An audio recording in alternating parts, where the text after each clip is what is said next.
From the WATE.com Digital Center, answering your legal questions. This is Ask Isaacs. Now, here's Lori Tucker and attorney Greg Isaacs.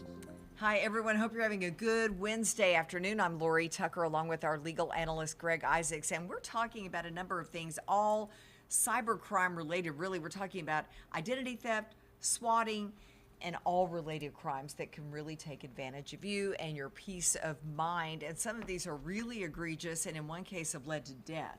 So, Greg, thank you for being here. It's good to be here. Let's talk about, digital times. I feel like every day we have a story on the news about somebody who has been taken advantage of.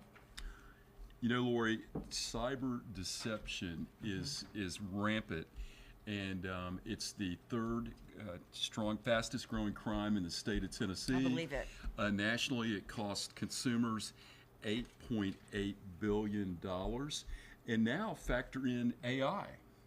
And the question is, when do you know whether your Google search has sent you to a reputable individual or whether you're being scammed? Scary times, but there are ways to protect yourself. But I want to talk right now about something that we have done stories on here recently, and that's swatting, kind of a relatively new term.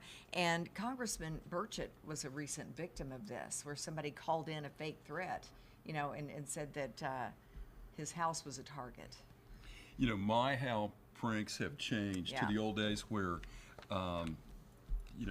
doorbell dashing and running and whatever. Now, swatting has become an internet phenomenon or a false report phenomenon. And what is swatting?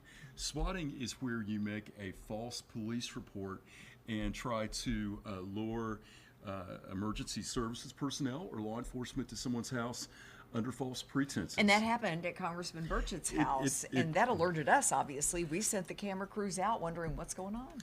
They did. I talked to Congressman Burchett vaguely after that happened, and it's something, he said, it was serious. Fortunately, neither he nor his family were home, but he goes, people can get hurt. And, we've seen that. We have. In fact, a 20-year-old was sentenced. You may remember this case. 20-year-old sentenced to 60 months in federal prison for taking part in a group whose swatting call actually led to the death of a 60-year-old man. It didn't happen here, but it happened in Tennessee in Sumner County. A really unfortunate thing. And you could see young people, getting cyber crazy. An individual named Herring owned the website or the domain at Tennessee. What a great idea, because everybody wants to add that to their tag or whatever. So there were 5 individuals wanted to buy this handle from Herring. He said no. So they start harassing and swatting him. One of the participants was from the United Kingdom, calls in a fake report to law enforcement. They show up. He was directed to leave his house, hands up. Elderly guy sees all the EMTs, sees all the law enforcement, the lights, the sirens. He has a heart attack and he dies, Lori. Yeah. And, Just the heartbreaking, prank, tragic. The prank then becomes a crime, and Sonderman, one of the co-conspirators, was sentenced to 60 months in federal prison. It's no joke, and we say that on the air too. This is no joke. We've had people make fake calls about issues at school and things like that, and a lot of these are juveniles, and obviously police take these very, very seriously. And the punishment, you said 60 months. The punishment is no laughing matter for, say, a Class D felony for making a false report. False report's Class D felony. When you see a student and they call in a bomb threat because they don't want to go to school on Friday, or you see people do things to malls, movie theaters, it's serious. Yeah. And government and police take it serious because you put first responders in jeopardy. It costs tens and thousands of dollars to respond. And, it's absolutely ridiculous, but just know there are serious state and federal laws if you make a false report. And let me tell you, it's not one where you walk in and talk to the prosecutors and say, hey, this was just a big misunderstanding, a big joke. That doesn't fly. No. Because they say, hey, you could have killed someone, you could have hurt somebody. And it's a waste of resources. And more importantly, as we're sitting here and we're talking about Sonderman, and we're talking about Mr. Herring that unfortunately died, what they want to is make sure there is specific and general deterrence. Yeah. And that means they want to make an example of you so no one else thinks it's a great idea to phone in or use the internet to do the false report. Yeah, let's talk about hoaxes, because that kind of falls along these same lines. Swatting, hoaxes, they're varying degrees of severity and kind of what defines what a hoax is versus swatting. And this is just whoever engages in conduct with false or misleading information. That can get you in trouble too. Yeah, and often we see hoaxes in the context of theft or cyber crimes, and a lot of it is people will say that you have missed. One of the classics that's just rampant in East Tennessee is you'll get a call that's saying that you missed jury selection, and there's a warrant for your arrest, and if you pay $2,500, we'll set it aside. You can But where do you pay that mail it. $2,500? Give me your credit card. I've actually had professionals ready to fly back from Texas to hand somebody a check for $2,500. They believed it. It's that realistic. Smart people are believing this. Yeah, they are. It's amazing. Yeah. And what that leads to, once you respond to the hoax, is identity theft. And Lori, as we said at the beginning of this segment, nationally, $8.8 billion, third most trending crime in the state of Tennessee. And let me tell you, now with AI, these criminals have gotten really good at what they do.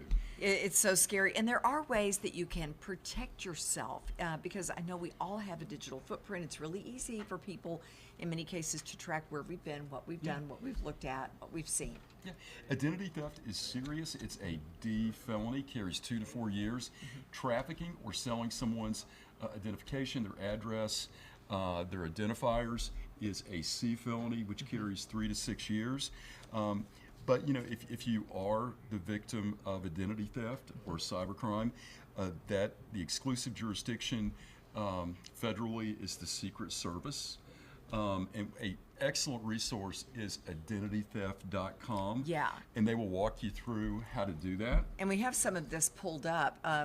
Some of the things you can do to keep your personal information protected we talked about the digital footprint, by reducing that footprint. So let's kind of walk through some of these. And one of the most commonsensical ones, if you will, is delete or deactivate your old shopping and social media accounts. Just go through and take an inventory. Deactivate old email accounts. Check your privacy settings. And here's what's interesting. Everybody talks about The Social Network, the movie that talks about how your phone listens and you have algorithms and things like this. Social dilemma, yes. Now, the social dilemma. Now thieves are using that to their advantage. Let me tell you how they do it. For example, a few months ago, my wife trying to book a ticket for our daughter to fly home with Delta. Someone somehow listened to the conversation. She got a call from Delta wanting to accommodate her, kept aggressively asking for her credit card. Wow. Said, here's your seats that you wanted. She asked a few questions and said, you're not Delta. They kind of crumbled, hung up, and went away. That was smart. It was smart. But here's our IT guy Wow. at our law firm at cybersecurity. He says, here's the test. If they call you or they email you, red flag. If you call them or email them, then that's the first kind of level of comfort that you have. Yeah. But the other thing is you can't even do something as simple as order invitations because there are so many fake, disreputable sites. So really, as a consumer, just know that you need to, in this day and age of cyber deception, make sure that you do your research. So important. Hey, you want to talk more about this at 5:30? Let's do. Let's do it. Thanks for being with us. We'll see you at 5:30 on WATE 6 on your side.